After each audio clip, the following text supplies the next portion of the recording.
A partir de este momento, la realidad que conoces queda atrás. Estás cruzando un umbral hacia información restringida. Una dimensión más real de lo que llamas realidad. No todos están preparados para lo que sigue.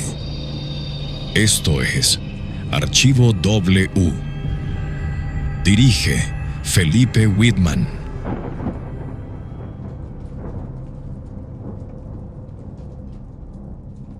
Hola a todos mis parceros, a todos los que están aquí conectados y los que se están conectando otra vez, bienvenidos. A todos, a ustedes también aquí, a los que siempre me acompañan. Se aguantan toda una semana sin programa y vienen aquí todos así, todos llenos de energía y todos aquí hablando. Bueno, dale a uno porque no se les escucha a todos, a nadie. Saludos a Sonoros FM, el parcero que está ahí en la consola, que está ahí en el máster. Muchísimas gracias, parcero. Entonces, sabe que lo llevo en la buena. Es la casa que me presta el micrófono y el alma para contar estas cosas. Gracias a ellos. A mi priorato, a los que se están conectando de mi priorato, muchísimas gracias por estar acá. Mi priorato, gracias. A mi sinagoga, a los oyentes fieles, a ellos que siempre me acompañan para que no meta la pata. Por eso es que se conectan. No porque les guste las historias, no porque de pronto meto la pata. Hoy les traigo una historia. Se las quería contar así resto cuando estuvimos hablando de cosas de terror y todas esas pendejadas. ¿Acuerdan? Ese día la pasaba muy sabroso. Entonces, les voy a contar esta. No sé si la conozca, pero se la voy a contar. Sí, es una historia que no es de una persona solamente, no, ni de 2 ni de 10, nada de eso, sino de 1200 personas. Esto que les voy a contar sucedió de verdad, en la vida real. Esto sí es real. Hombres, mujeres, niños, ancianos, una comunidad entera, pues un pueblo completo que en un día, entre noviembre, eso fue en 1930, simplemente dejó de existir. No hubo guerra, no hubo un incendio, no hubo una epidemia, no hubo nada de esas cosas. Las casas quedaron en pie, la comida sobre las mesas, las lámparas encendidas también cuenta esta historia, y que las pertenencias también estaban intactas.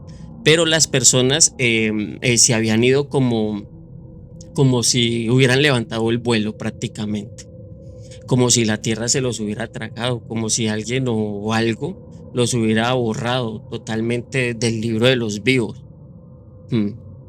Y lo más escalofriante, parceros, es que en el cementerio las tumbas estaban abiertas, vacías. Los muertos también se habían ido. Sí, qué visaje, pero sí, esto fue verdad. Hoy vamos a hablar entonces, esto se llama el lago Angikuni. Eso queda en un lugar al norte de Canadá. Eso queda muy cerca al territorio de Nunavut, creo que se llama así, cerca del círculo polar ártico. Es un lugar frío, pues congelado, que congela hasta los huesos, un silencio pues así brutal. Hay muchas historias de por ahí de Canadá, también lo de Nome, después se los cuento. Sí, eso también bueno, pero no me distraigan. Vamos a hablar de Joel Lavelle, así, o Joel Lavelle. Un cazador, el cazador que se tropezó con el vacío. La policía pues de Canadá que investigó y también no encontró nada de las luces en el cielo que vieron testigos también. Y de una pregunta que ya prácticamente 94 años después sigue sin respuesta. ¿Dónde están esas 1200 personas? Esa es la gran pregunta hasta ahora. Ahora, para entender esto, para entender lo que pasó, tenemos que viajar pues a noviembre de 1930 al norte de Canadá. El territorio, pues ya les había dicho, Nunavut, a orillas del lago, pues, ¿cómo es? Angikuni. Era un lugar pues remoto, frío, casi pues inhabitable prácticamente, para quien no hubiera nacido allí. Pero ahí vivía una comunidad entera, gente del hielo, cazadores, pescadores, sobrevivientes que llevaban generaciones en ese lugar. Conocían las grietas del terreno, prácticamente conocían todo ese terreno. Y un día llegó un hombre llamado pues Joel, o Joel, pues. Él era un cazador de pieles francesas. Pueden investigar esto. De esos pues de que se adentran pues hacia esos bosques remotos, pueblos así remotos. y pues era amigo pues de algunos, él era amigo de algunos de los que habitan en ese pueblo. Y en ese noviembre Joel llegó a este lago pues esperando encontrar pues el pueblo de siempre, como siempre lo encontraba, esperando pues encontrar las tiendas, los perros, el humo, las fogatas, el olor a comida, bueno, el saludo pues de los niños, de las personas, bueno, pero pues cuando llegó este Joel, no había absolutamente nada, nada. Nada. Y no quiero decir que el pueblo estuviera destruido, no. Quiero decir que el pueblo estaba intacto, o sea, pero vacío. Como si la gente se hubiera levantado de la mesa y nunca hubiera vuelto jamás. Las casas seguían en pie, las estufas estaban encendidas, imagínense pues. La comida todavía estaba en la mesa, las lámparas que estaban allí todavía están iluminando. Estaban ahí la ropa, las herramientas, las armas de caza, los trineos, todo estaba en su lugar, pero no había nadie. Entonces Joe recorrió pues el pueblo, llamando pues y gritando pues a la gente a ver si encontraba a alguien, buscando pues a alguien, pero solamente encontraba pues pura nieve bajo pues sus botas. Y entonces vio algo que lo dejó pues a él prácticamente congelado. Los perros de trineo, pues que para los Inuit, así se les conocía a la comunidad, no eran solo animales, eran parte de la familia, compañeros pues de vida, prácticamente como hoy en día los son. Estaban atados a unos postes, como si, sí, o sea, pues como siempre. Pero estaban muertos todos. Estos perros estaban muertos, estaban enterrados bajo la nieve, muertos de hambre, también pues de ese supongo. Y los que aún de esos perros tenían fuerza, se habían comido entre ellos. ¿Cómo? Se habían comido entre ellos. Es que los de este pueblo nunca se hubieran ido sin los perros porque eran parte de la familia. Entonces Joel sintió mucho miedo, él relata que sintió mucho miedo porque nunca había visto algo así. Nunca. Ni con una tormenta él explicaba algo así. Nada de eso, él no sabía nada de eso. Él sintió miedo, él relata que sintió un miedo inimaginable y que un miedo que no venía de un oso, ni de una tormenta, ni un enemigo pues visible, no, para nada, sino de la ausencia. Le tenía miedo pues eso estaba vacío, silencioso.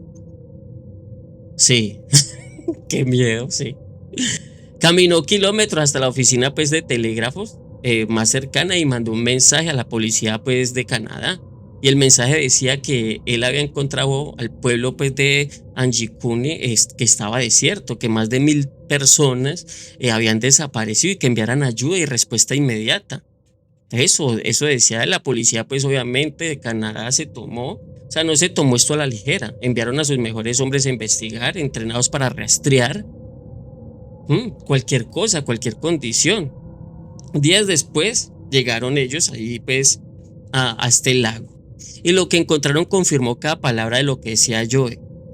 Y añadió mucho más terror, porque los policías acostumbrados a leer escenas, a buscar pistas y reconstruir crímenes, se encontraron con algo que ni siquiera sabían leer.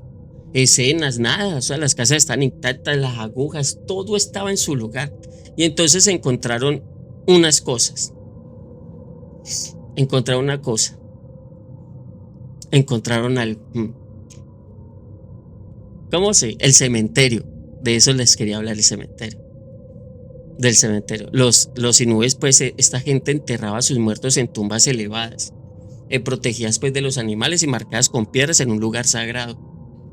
Un lugar pues donde los vivos iban pues prácticamente a recordar a los que ya se fueron. Cuando la policía llegó allí, parceros, a ese cementerio, las tumbas estaban abiertas, las piedras las habían removido, los cuerpos habían desaparecido, los muertos también se habían ido. Y no era una tumba ni dos, era el cementerio entero. O sea, todo el cementerio había desaparecido, todos los cuerpos que habían sido enterrados ahí durante años desaparecieron.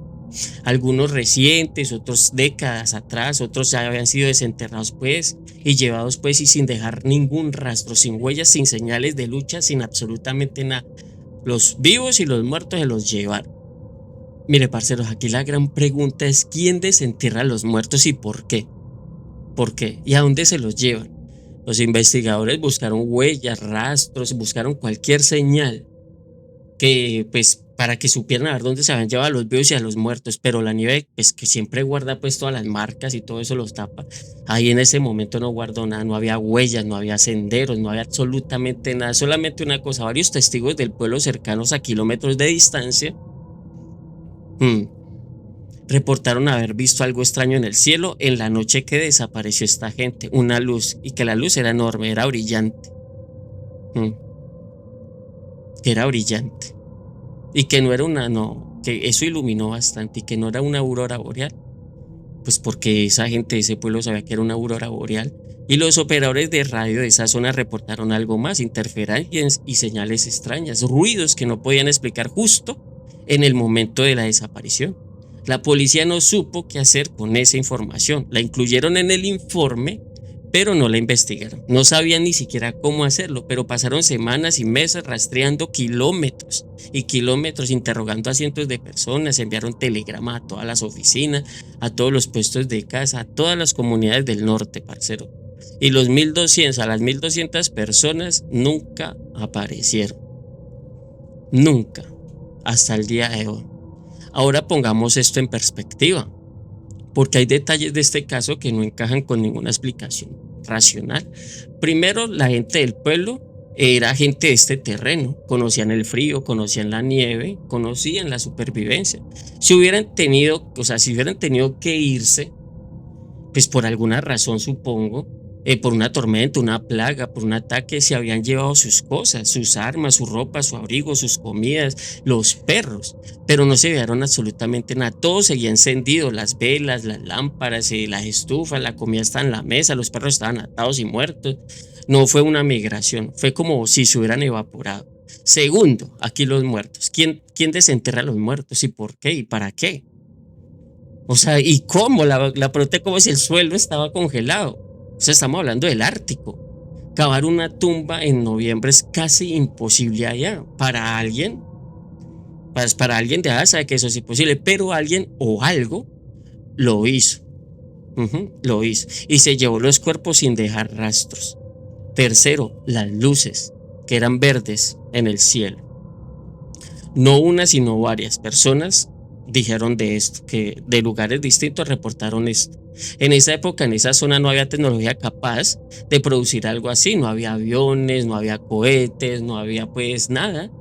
Algo voló sobre este pueblo, algo voló esa noche. Cuarto, las interferencias de radio. Los operadores reportaron señales extrañas que no podían identificar. En 1930 la radio era lo único que conectaba al mundo con las personas. Sí, al mundo remoto. Y quinto, la policía cerró el caso porque no encontraron nada, no detuvieron a nadie, no culparon a nadie, simplemente eso lo archivaron. Y hasta hoy, 94 años después, el expediente sigue abierto y vacío. No se sabe nada de eso.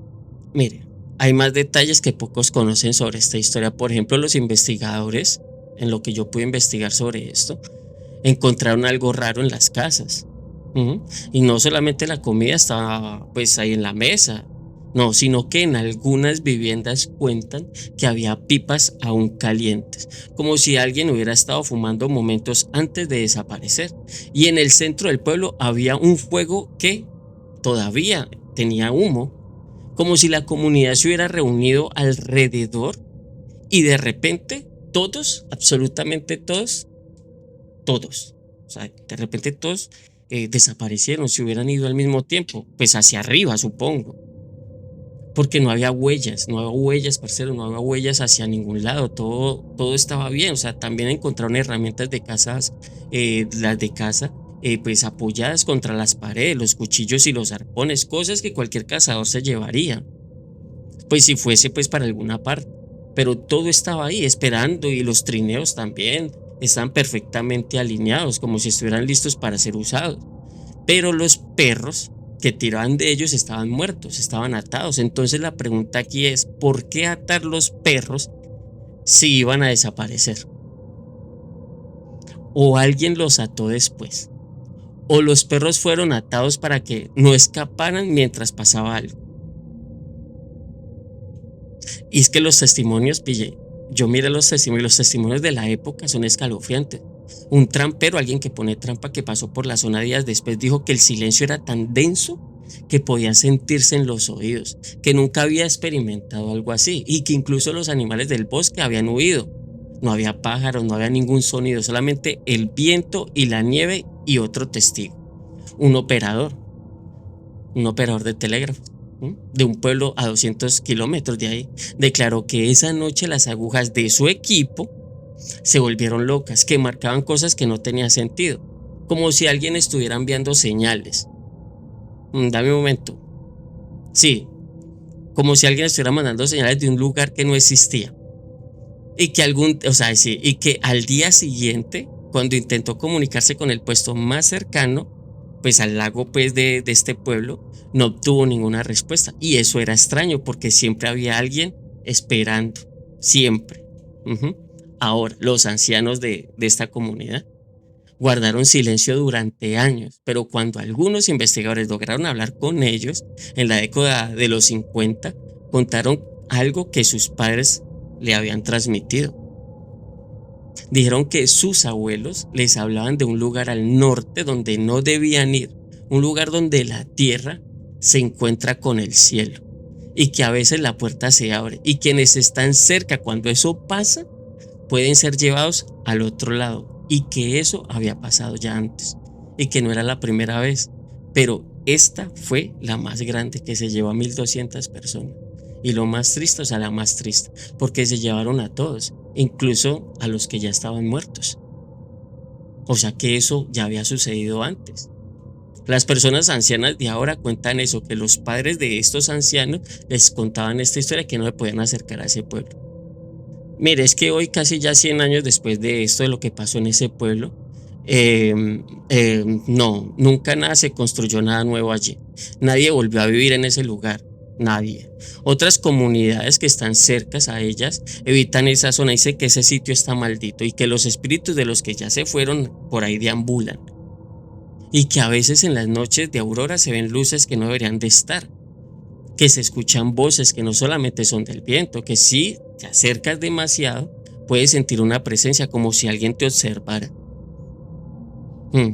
Pero que te observan, pero desde un lugar que usted no puede ver. La policía de Canadá nunca resolvió ese caso. Los archivos que existen y que ustedes lo pueden leer, y por eso les estoy contando esta historia, están clasificados o perdidos algunos. Pero por ahí en algunas comunidades y en algunos foros todavía se habla de esto. Los familiares, sí, mire que los familiares, porque es que había familiares de ellos en otros pueblos. Gente que perdió también sus padres, allí estaban su familia, ¿sí? Esas personas quedaron sin respuestas. Y aquí hay algo más, algo que pocos mencionan, que en 1931, un año después de esta desaparición, un grupo de buscadores de oro, que viajan por esa zona, reportó haber visto figuras humanas en la distancia cerca de ese lago, pero que cuando se acercaron no había absolutamente nadie, solamente huellas que se detenían de repente, igual que las del pueblo. ¿Ves? Como si esas personas también hubieran sido borradas y nunca más se supo de ellos, de estos buscadores de oro. Nunca más se supo de ellos. Algunos creen que estos buscadores vieron algo que no debían ver y corrieron la misma suerte. Otros dicen que eran los propios del pueblo, pues de ese pueblo, que regresaban de algún lugar, pero si regresaban, ¿por qué no se quedaron? O sea, ¿por qué no hay rastro de ellos hasta el día de hoy?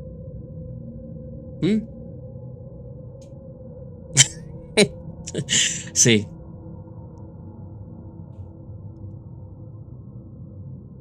Qué miedo. Eso es simplemente para que analicen las historias que pasan por ahí. Eso que en Canadá hay demasiadas historias. Está lo del pueblo de Nome, que empezaron a soñar todos los de ese pueblo la misma cosa. Y que de ahí surgió una abducción extraterrestre muy famosa, que incluso sacaron una película. Y hay videos reales sobre lo que sucedió en Nome, pero eso se los dejo para después.